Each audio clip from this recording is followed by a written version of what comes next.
السلام عليكم ورحمة الله وبركاته، مساكم الله بالخير.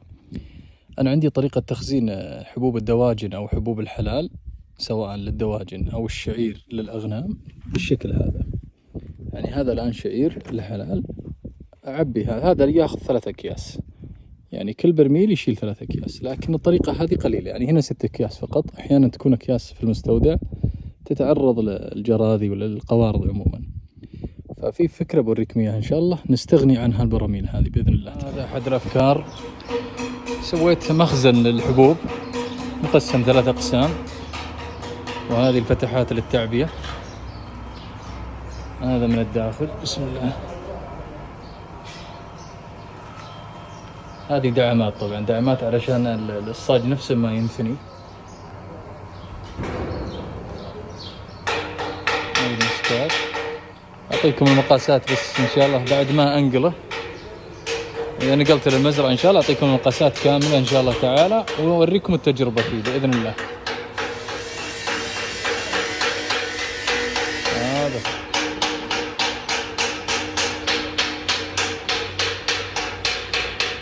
ما شاء الله تبارك الله. الآن بعد ما نقلت إلى المزرعة، المفترض نصب هذه، ولكن خليتها بلك حتى انه يكون مؤقت. متى ما بغينا ننقل نغير موقعها اي شيء يصير ما هو ثابت، نغير نشيل البلك بس. فهذا هو مقاساته كالتالي: ارتفاع 1.20 متر، العمق الداخلي 110، العرض 160، عرضه كذا 160 وارتفاعه 1.20 متر والعمق 110. طريقة تصميم الغطاء مثل ما تشوفون، الشفة هنا حتى ان الامطار ما تدخل، كذلك فيه بروز هنا ان الامطار باذن الله تعالى ان شاء الله ما تدخل من كل الجهات، من كل الجهات فيه بروز. سويته بالشكل المثلث حتى ان الماء ينساب على طول، ينزل مباشرة ما يثبت فوقه. هذا هو، وفقكم الله. السلاسل هذه والجهة الثانية حتى ان الغطاء اذا فكيناه ما يطيح مرة، يثبت يقف وتنزل تسكره. اضفت له مسكات، ثقيل ثقيل جدا جدا صراحة، والله ثقيل. 4 رجال يشيلونه، ما يستطيع 2 ما يستطيعون. هذه الفتحات للتعبئة، أنا لسه ما عبيته إن شاء الله، أبعبيه وأرجع أوريكم طريقة التفريغ في السطول، اللي في السطول هذه. فالله يوفقنا وإياكم وكل مسلم. الفكرة هذه ممتازة. مستودع كامل. رشيت المواسير هذه حتى لا تصدي، إن كان فيها لحام كثير. بغيت أرشه من الداخل بس إنه ما الله كتب. وهذا هو من الداخل 3 خانات، وبجرب لكم إن شاء الله عمليا كم كيس يشيل. والمنطقة هذه بحط فيها ربل، يعني بحط ربل عازل هنا فوق في المكان هذا، حتى إنه لا تسكر، ما يطلع صوت ولا يدخل لا غبار ولا ماء ولا شيء.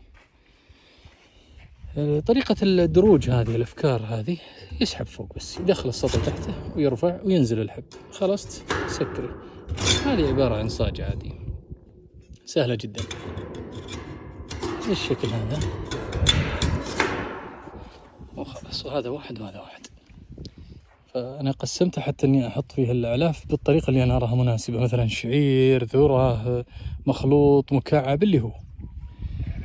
انتظروا أنا أوريكم طريقة التفريغ. وهذا اللي كلمتكم عنه، هذا الربل، هذا تلقونه في محلات الزينة، زينة السيارات، أو تلقونه في المواد البناء. هذا وش فايدته؟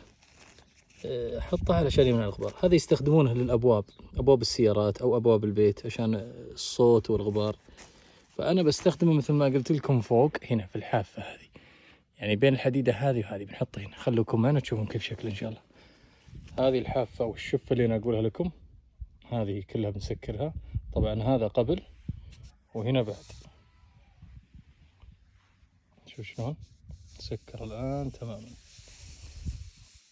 طريقته نزيل هذا الورق اللي لونه بيج، هذا يزهر ويتم تثبيته بالشكل هذا.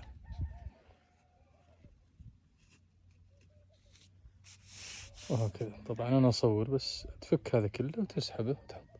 فبنقفل هذا كله الآن إن شاء الله تعالى. ما شاء الله تبارك الله. الآن هذه الربلة، شوف السماكة كيف ما شاء الله.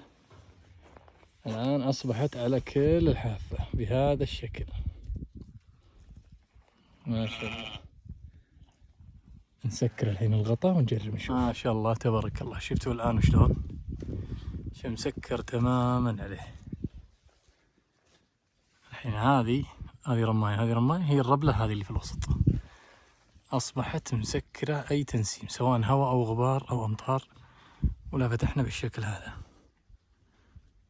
ولا سكرنا بالشكل هذا، حتى ما في صوت. ما شاء الله ما شاء الله تبارك الله. بسم الله. الآن التجربة نجرب هذا الشعير طريقة الفك يذهب بالشكل هذا. بسم الله ما شاء الله تبارك الله. تبي تسكر سكر كذا، هذه سهلة. نبي نجرب الثاني الآن. هذا بعد نبي نخلط، مثلا نبي نخلط الشعير مع مكعب بالشكل هذا. بسم الله